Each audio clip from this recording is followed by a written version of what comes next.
আমরা দুই চা একসঙ্গে এক টিমে খেলবো উমা, ভাবতে পারছো তুমি? উফ, আমার তো ভেবেই খুব আনন্দ হচ্ছে।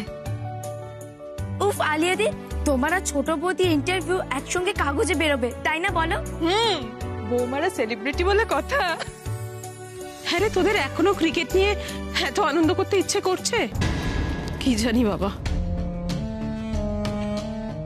কেন মা, ক্রিকেটের নাম শুনলে আনন্দ হবে না কেন? আনন্দ করছিস বা কি করে বলতো? এই বাড়িতে এই এত অশান্তির কারণ তো ওই ক্রিকেট।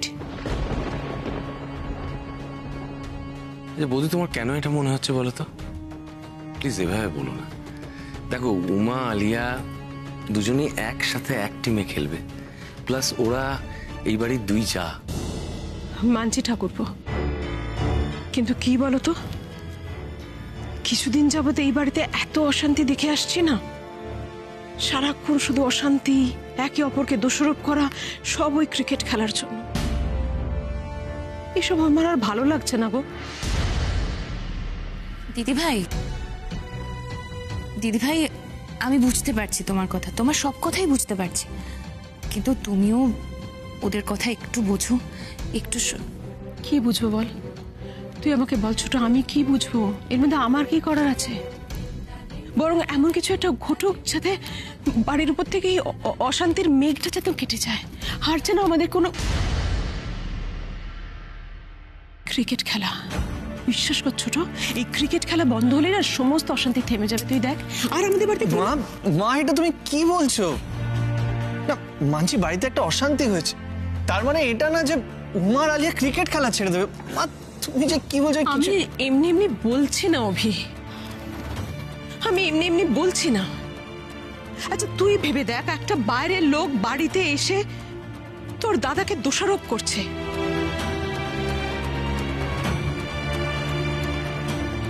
আর বাড়ির বউ তাকে সাপোর্ট করছে। এটা কি ঠিক? ও শুধু সেখানেই থামেনি, আমরা কিন্তু সেখানেই থামেনি অভি। তাকে আমরা এখনো বাড়িতে সযত্নে রেখে দিয়েছি, গেস্ট রুমে সে রয়েছে, তার যত্ন আত্তে করছি। এসব আমরা কি করছি? মা তুমি আমার কথাটা একবার শোনো। উমা, তুমি আমাকে বলো, আমার আর কি শোনার আছে? মা, আমি তোমার মনের অবস্থাটা বুঝতে পারছি, কিন্তু আজকে দাদা ভাইয়ের দিকে যে আঙুলটা উঠেছে তার তো কোনো একটা কারণ থাকবে মা। কারণ আছে, কিন্তু প্রমাণ আছে কিছু? মা, সত্যিটা যখন সামনে আসবে তখন সব থেকে বেশি কষ্ট কিন্তু তুমিই পাবে। আর এখন কষ্ট পাচ্ছি না তোমার এই ব্যবহারে, কিন্তু তোমাকে বলে তো কোনো লাভ নেই। বুঝেছিস তো ছোট, উমার যখন মাথায় ঢুকে গেছে অনি দোষী, ওকে ওখান থেকে আমি বার করতে পারবোই না, যতই চেষ্টা করি। আমি ওকে কিছুতেই বোঝাতে পারবো না যে উমা তুমি ভুল করছো। মা, তুমি কিন্তু সত্যি আমাকে ভুল বুঝছো মা। আচ্ছা মা, তুমি একটা জিনিস ঠান্ডা মাথায় ভেবে দেখো, দাদা ভাইয়ের যদি কোনো দোষ না থাকে, দাদা ভাইয়ের যদি কোনো স্বার্থ না থাকে, তাহলে সমরবাবু যখন এই বাড়িতে ছিলেন তখন দাদা ভাই ওনাকে নিয়ে চলে গেল কেন? মানে আমাদের কাউকে কিছু না বলে ওনাকে এই বাড়ি থেকে বের করে নিয়ে চলে গেল কেন? তুমি এটা একবার ভেবে দেখো। থাক না উমা, বললাম না আগে হাতে প্রমাণ পাও, তারপর এগুলো নিয়ে কথা বলবো। কিন্তু না, আর না। বেবি আমাকে ফোন করেছিল, বললো ওরা 4 জনে মিলে হানিমুনে যাচ্ছে। 4 জন মানে আর কে কে? অবভিয়াসলি উমা আর অভি। যদিও আমি চাইনি যে উমা আর অভি ওদের সঙ্গে যাক, কিন্তু বেবি বললো ও নাকি নিজে থেকেই চেয়েছে যে সবাই একসাথে যাক। মামুনি চেয়েছে? তাই তো বললো। আসলে কি বলতো, মানে একই বাড়িতে তো দুজনের বিয়ে হয়েছে, এখন ওরা দুই যা, আবার উমা ইন্ডিয়ান ক্রিকেট টিমে চান্স পেয়েছে, সুতরাং মাঠেও ওরা দুজনে একসাথেই খেলবে, তাই হয়তো একটা বন্ধুত্ব গড়ে উঠেছে। সত্যি ধরু, তুমি হাসালে বটে আমাকে। আমার মনে হয় তুমি এখনো তোমার মেয়েকে ঠিক চিনে উঠতে পারোনি। দেখো, হতে পারে উমা এখন মামুনির যা হয়ে গেছে। তুমি কি ভেবেছ মামুনি ওর সাথে সমস্ত ঝামেলা মিটিয়ে নিয়েছে? আরে কোনো দিন হবে না। কোথায় মামুনি আর কোথায় উমা? আর একটা কথা, বাড়িতে ওরা যা, কিন্তু খেলার মাঠে ওরা দুজনেই খেলোয়াড়। সেখানে মামুনি 1 ইঞ্চিও জমি ওকে ছাড়বে না। রুদ্র, তোরা একটা কোথায় বেড়াতে যাবার প্রোগ্রাম করছিলি না? যা, সবাই মিলে ঘুরে আয়। সত্যি সবার উপর দিয়ে এমন একটা চাপ যাচ্ছে, একটু বোধহয় তোদের রিলিফের দরকার আছে, বিশেষ করে উমার। তুমি একদম ঠিক কথা বলেছো আন্টি। সত্যি তো, আমাদের সকলের স্ট্রেস রিলিফের দরকার। তোমার মা ফোন করেছিলেন, বললেন খেলা শুরু হওয়ার আগে তোমরা যদি ঘুরে আসো তাহলে তোমরা একটু ফ্রেশ হয়ে আসতে পারবে, এনার্জি পাবে। যাও, ঘুরে এসো। একটা কথা বলবো তোমায়। দেখো আলিয়া, তুমি এই বাড়িতে অনেক কিছু করেছো, অনেক কিছু এমন করেছো যাতে বাড়ির ক্ষতি হয়, বাড়ির লোকে কষ্ট পায়। কিন্তু আজ তুমি নিজেকে সম্পূর্ণ বদলে ফেলার চেষ্টা করছো, যেটা আমরা সবাই দেখতে পাচ্ছি, বুঝতে পারছি। তাই তোমার উপর আর কোনো রাগ নেই, অভিমান নেই, কিচ্ছু নেই আমাদের। তুমি এই বাড়ির সকলের সঙ্গে মিলেমিশে থাকার চেষ্টা করছো। কিন্তু উমা যে এই বাড়ির উপযুক্ত বউ, যে নিজের গুণে সকলের ভালোবাসা একদিন কেড়ে নিয়েছে, যাকে সবাই মাথায় করে রেখেছে, সে কেন হঠাৎ এতটা বদলে যাচ্ছে সেটা আমি বুঝতে পারছি না। আমার চেনা উমাকে আমি যেন আর মেলাতেই পারি না। কোথায় যেন একটা ফাঁক থেকে যাচ্ছে। আচ্ছা উমা, তুমি কি সত্যি এই পরিবারের সঙ্গে মানিয়ে নিতে পারছো না?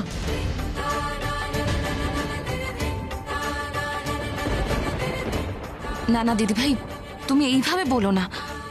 দেখো, উমারও সমস্যা চলছে, আর তাছাড়া ওর বাবার মৃত্যুটাকে নিয়ে সত্যি খুব ভাবছে, তাই জন্যই হয়তো। মানছি ছোট, বাবার এইরকম ভাবে মৃত্যু একটা মেয়েকে তো ভেতর থেকে নাড়িয়ে দেবেই, তাতে তো কোনো দোষ নেই। বাবার কেন এমন মৃত্যু হলো মেয়ে তো সেটা জানতে চাইবেই, তার কারণ খুঁজে বেড়াবেই, এতেও কোনো ভুল নেই। কিন্তু তার মানে কি এইটা যে যাত্রার দিকে আঙুল তুলে দোষারোপ করবে? ছোট, তুই বল, এটা কি ঠিক? আজ আমার মধ্যে কি তোর মধ্যে একটা কোনো টেনশন আছে বলে আমরা তো যা ইচ্ছে তাই করতে পারি না? ওকে তো এটা বুঝতে হবে যে ওই বাড়ির বউ। বাপের বাড়ির যেমন একটা সম্মান আছে, শ্বশুর বাড়ির একটা সম্মান আছে উমা, আর সেই সম্মান রক্ষা করার দায়িত্ব তোমার। এই বাড়ির বউ হিসেবে তার দায় আছে তোমার, কিন্তু তুমি সেটা করছো না। তুমি কেমন যেন বদলে গেছো, কেমন যেন অদ্ভুত আচরণ করছো। ওই আমাদের বাকি বউরা তো এরকম করছে না। তুই বল না ছোট, উমা হঠাৎ এরকম ব্যবহার কেন করছে? এই উমা, এই বলছি তুই ফোনটা কোথায় রেখেছিস সেটা তোর? মা তোকে ফোনে না পেয়ে আমায় ফোন করেছে। মা কিন্তু খুব টেনশন করছে, জানিস তো। তুই আবার কথা বলে নিবি, চল চল। দেখেছ, শুনলে তো মা টেনশন করছেন। সবাইকে তো টেনশন দাও কেন বলো তো? যাও গিয়ে আগে মায়ের সঙ্গে কথা বলো।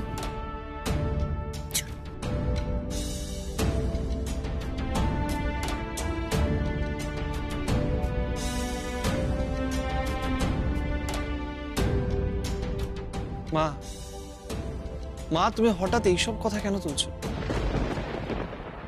কথাগুলো আমি তুলিনি অভি, সিচুয়েশন কথাগুলো তুলেছে। বিনা কারণে আমার ছেলের দিকে আঙুল তুলেছে উমা। প্রমাণ ছাড়া এত বড় দোষারোপ কি করা যায় কাউকে? যায় না অভি, উমাও করতে পারে না। উমাকে বুঝতে হবে এটা ওর শ্বশুরবাড়ি, শ্বশুরবাড়ির একটা নিয়ম নীতি শৃঙ্খলা সবকিছু থাকে, আর সেটা মেনে চলা বউদের কর্তব্য। ও সেটা ভাঙছে। কিন্তু আমি জানি উমা আজ যে ভুল করছে সেটা আজ না হয় একদিন ঠিক বুঝতে পারবে। আমি এটাও জানি সেদিন আমার কাছে এসে হাত জোর করে বলবে, মা আমার ভুল হয়ে গেছে, আমায় ক্ষমা করে দাও। কিন্তু বলে দিস তোর বউকে সেদিন আমি ওকে ক্ষমা করব না। আমার ছেলের উপর এত বড় দোষারোপ করেছে, ও বারণ করছে তবু শুনছে না।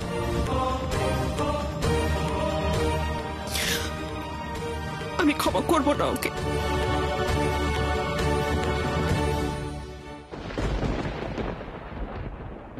তা ওরা কোথায় যাবে বলে ডিসাইড করেছে? ওই পাহাড় বা সমুদ্র, যদিও বললে এখনো ডিসাইড করেনি। বেশ, তাহলে ওদের ডিসাইড করতে বলো। ওদের হানিমুন আমি স্পন্সর করে দেবো। সত্যি?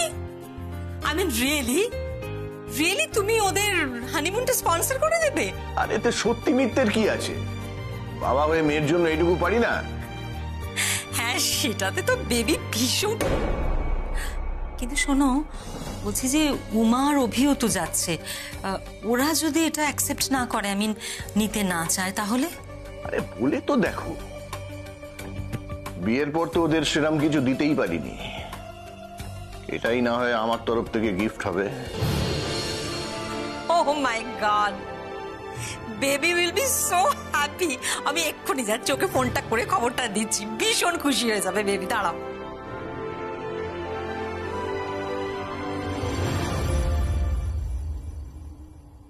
উমা, ফোনটা স্পিকারে দে, মা কি বলছে আমিও শুনবো।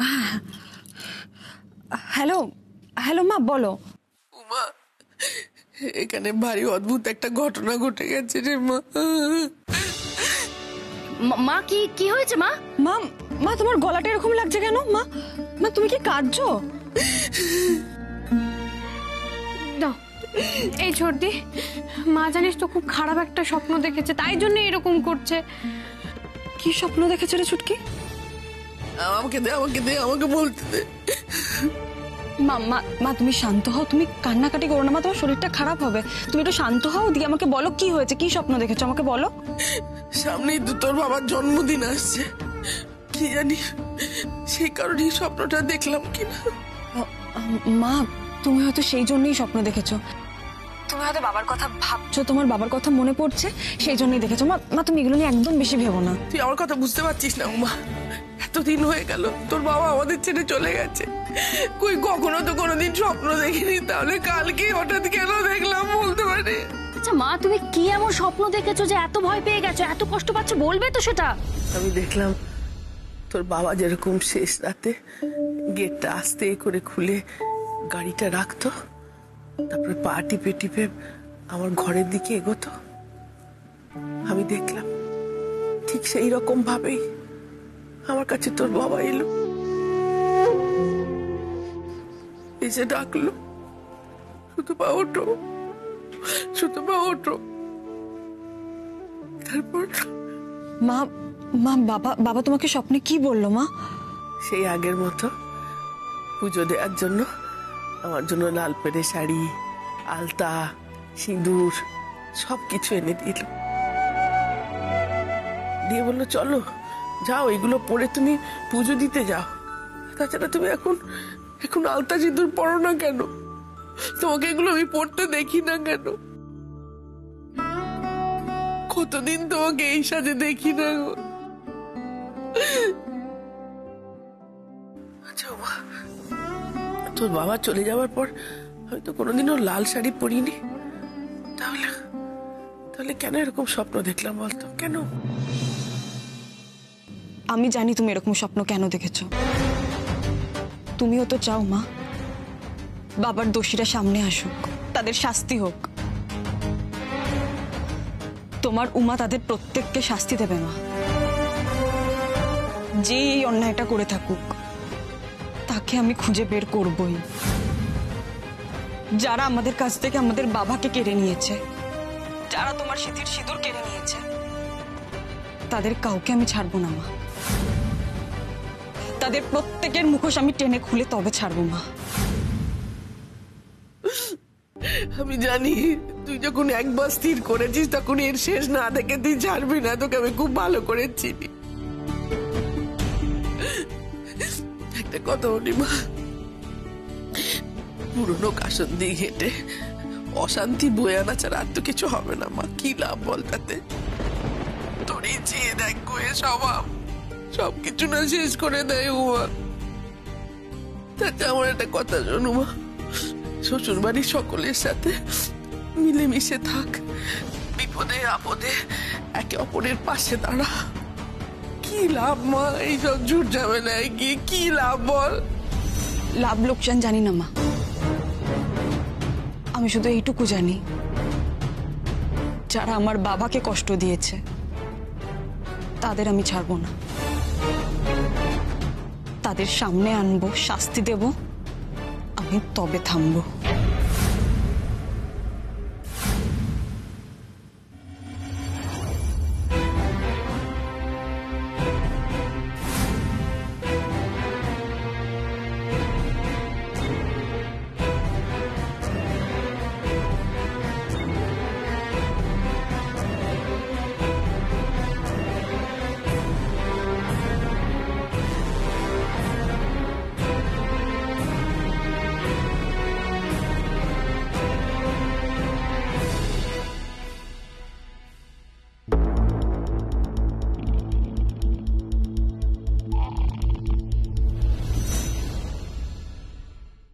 যাই করিস না কেন ওই বাড়ির মানুষগুলোর মতামত নিয়ে, তাদের অনুমতি নিয়ে তবেই তুই যে কোনো কাজ করবি, কেমন?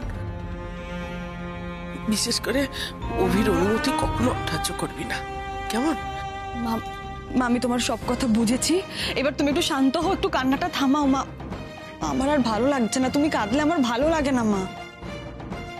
মা মা শোনো না, আমি বলছি কি, তুমি বরং ঠাম্মি আর ছুটকিকে নিয়ে না মন্দিরে গিয়ে পুজো দিয়ে এসো, ঠিক আছে? তুমি না হয় লাল পাড় সাদা শাড়ি পরবে না, তুমি তোমার কাঁচা যে কোনো একটা শাড়ি পরে পুজো দিতে চলে যাও। বাবা তো তোমার স্বপ্নে বলেছে পুজো দিতে, তাই না? তুমি পুজোটা দাও মা, দেখবে খুব ভালো লাগবে, দেখবে মনটা শান্ত হবে তোমার। আমিও জানিস তো তাই ভাবছি, যাই গিয়ে বরঞ্চ পুজোটাই দিয়ে আসি বল। হ্যাঁ মা, যাও মন্দিরে গিয়ে পুজোটা দাও, দেখো তোমার মনটাও শান্ত হবে। ঠিক আছে রে মা, তাহলে তাই করি। মা, মা সাবধানে থেকো, নিজের খেয়াল রেখো। সাবধানে থাকিস মা।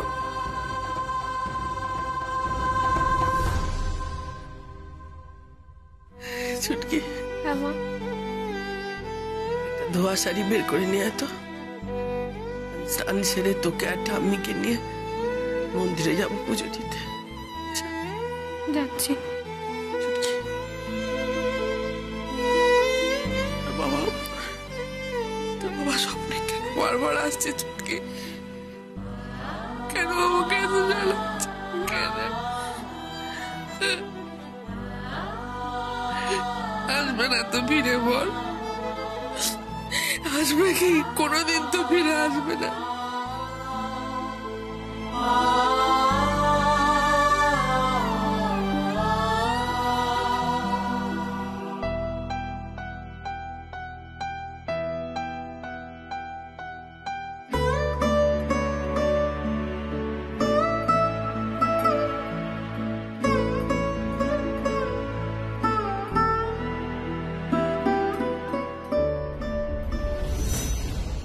হ্যাঁ শুনছো, বলছি আমাদের হাতে কিন্তু আর বেশি সময় নেই, যা করার খুব তাড়াতাড়ি করতে হবে। আর যেটা খবর হচ্ছে, উমা আচার্য হানিমুনে যাচ্ছে, সেখানে কিন্তু আমার মেয়েও যাবে তার বরের সাথে, ঠিক আছে? সুতরাং খেলাটা কিন্তু ওখান থেকেই শুরু করতে হবে, কিন্তু খুব সাবধান, খুব সাবধান, কাক পক্ষীতেও যেন টের না পায়, ঠিক আছে? একটা ভুল স্টেপ হয়ে গেলেই কিন্তু বিরাট সমস্যা হয়ে যাবে। আর আর একটা কথা খুব ভালোভাবে শুনে নাও, এই যে টোটাল খেলাটা হবে, এই গেমের যে মাস্টার মাইন্ড আমি, সেটা যেন কেউ কখনো জানতে না পারে। বুঝেছ? বুঝেছ তো? দিদি ভাই, আমাদের আমাদের এই সময়টা মায়ের পাশে থাকা উচিত ছিল, তাই না? হ্যাঁ, এই সময় আমাদের মার পাশে থাকাটা খুব দরকার ছিল। কিন্তু মা, আমাকে তুই একটা কথা বলতো, তুই ঠিক কি করতে চাইছিস? দেখ বোন, তুই এত ভালো একটা শ্বশুর বাড়ি পেয়েছিস, অভির মতো একজন বর পেয়েছিস, এত ভালো একজন শাশুড়ি পেয়েছিস, তুই কেন এসব হেলায় হারাচ্ছিস বলতো? দেখো মা, উমা অভি খুবই ভালো ছেলে, ও তোকে প্রচন্ড ভালোবাসে। তাই আজ পর্যন্ত তুই যা করতে চেয়েছিস, যা করেছিস, সব কিছুতে অভি তোর পাশে এসে দাঁড়িয়েছে। কিন্তু এইভাবে আর কতদিন? উমা, তুই এখন অভির বাবা আর দাদার ওপর আঙুল তুলেছিস, এর ফল কি হবে তুই বুঝতে পারছিস? আমি কিছু বুঝতে চাই না দিদি ভাই, আমি শুধু এইটুকু জানি, যারা আমার বাবার সাথে অন্যায় করেছে তাদের প্রত্যেককে নিজের অন্যায় স্বীকার করতে হবে, অপরাধীদের সামনে আসতে হবে দিদি ভাই, তাদের আমি শাস্তি দেব, তবে আমি থামবো। আর সেই অপরাধীকে খুঁজতে গিয়ে যদি আমাকে এই বাড়ি ছাড়তে হয়, আমি তাতেও রাজি।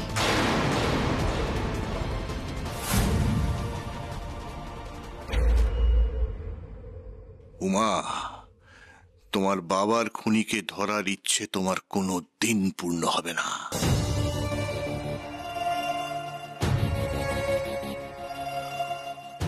কারণ আমি খেলাটাকে এমন ভাবে ঘুরিয়ে দেব যে তুমি আমার কাছে, সঞ্জয় বোসের কাছে কোনো দিন আসতে পারবে না। হ্যাঁ, আমি তো তোমার বাবার মৃত্যুর জন্য দায়ী, আমি। কিন্তু তুমি কোনো দিন আমার নাগাল পাবে না, কোনো দিন না।